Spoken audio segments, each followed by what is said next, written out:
Lectura del Santo Evangelio según San Lucas.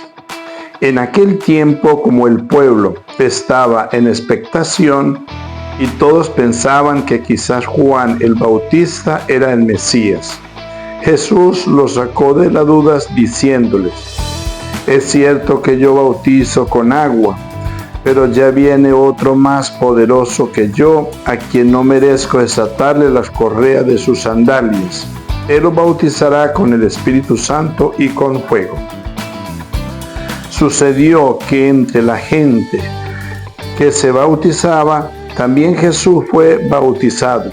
Mientras éste oraba, se abrió el cielo y el Espíritu Santo bajó sobre él en forma sensible, como de una paloma. Y del cielo llegó una voz que decía: Tú eres mi Hijo, el predilecto. En ti me complazco. Palabra del Señor. San Juan Bautista predicaba e impartía en el río Jordán un bautismo de conversión. Quien se acercaba al Jordán se reconocía pecador y deseaba cambiar de vida. De allí que llama la atención el que Jesús, el Hijo de Dios, que se hizo semejante a nosotros en todo, menos en el pecado, se acercara a la ribera del Jordán, como cualquier otro de los que se estaban convirtiendo, a pedirle a Juan, su primo y su precursor, que le bautizara. Tanto es así que el mismo Bautista, que venía predicando insistentemente que detrás de él vendría uno que es más que yo, y yo no merezco ni agacharme para desatarle las sandalias, se queda impresionado de la petición del Señor. Y es que en esta escena en el Jordán podemos entender esas palabras de San Pablo: Dios hizo cargar con nuestro pecado al que no cometió el pecado. Jesucristo se humilla hasta pasar por pecador, hasta parecer culpable, pidiendo a San Juan el bautismo de conversión. Pero es que tenía que ser así, porque la razón de su bautismo en el Jordán era la misma que la de su nacimiento: identificarse con nosotros que somos pecadores. Por eso, cuando San Juan Bautista no quiere bautizarlo, Jesús le insiste: a ti no te parecerá adecuado, pero en realidad sí está en completa armonía con el motivo de mi venida. Es que Cristo vino a identificarse con una humanidad pecadora. Él vino a compartir nuestra culpa y a liberarnos de ella. Entonces Juan Bautista, al verlo venir de nuevo a Jesús, exclamó: He ahí el Cordero de Dios, el que quita el pecado del mundo.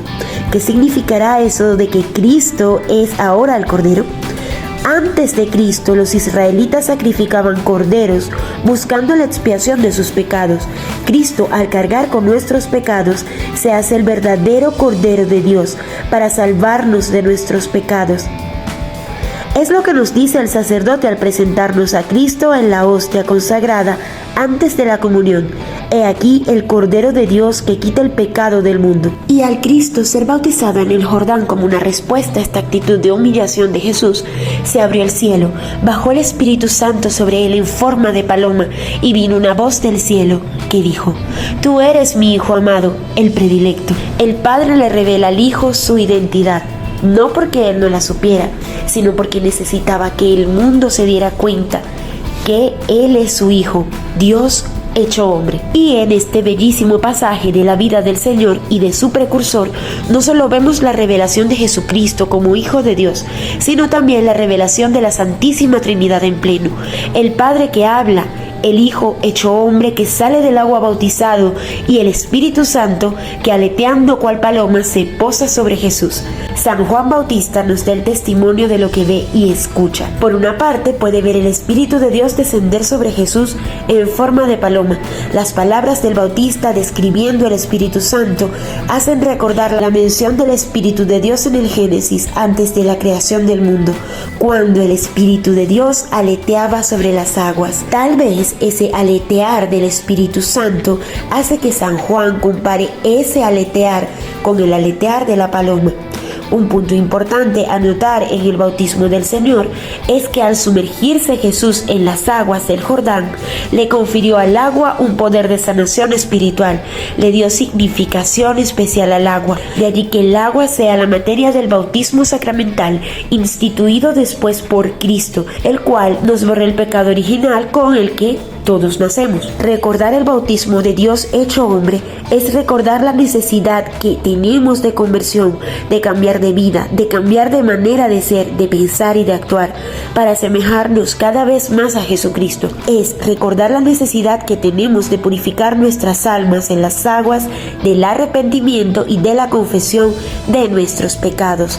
Es recordar que en todo momento y bajo cualquier circunstancia necesitamos la humildad y la docilidad que nos llevan a buscar la voluntad de Dios por encima de cualquier otra cosa, que nuestra vida se convierta en una continua entrega a la voluntad de Dios, de manera que, así como los cielos se abrieron para Jesús al recibir el bautismo de Juan, se abran también para nosotros en el momento de nuestro paso a la otra vida, y podamos escuchar la voz del Padre, reconociéndonos a cada uno también como hijos suyos, porque como su Hijo Jesucristo hemos buscado hacer su voluntad y somos hijos en Él por el bautismo.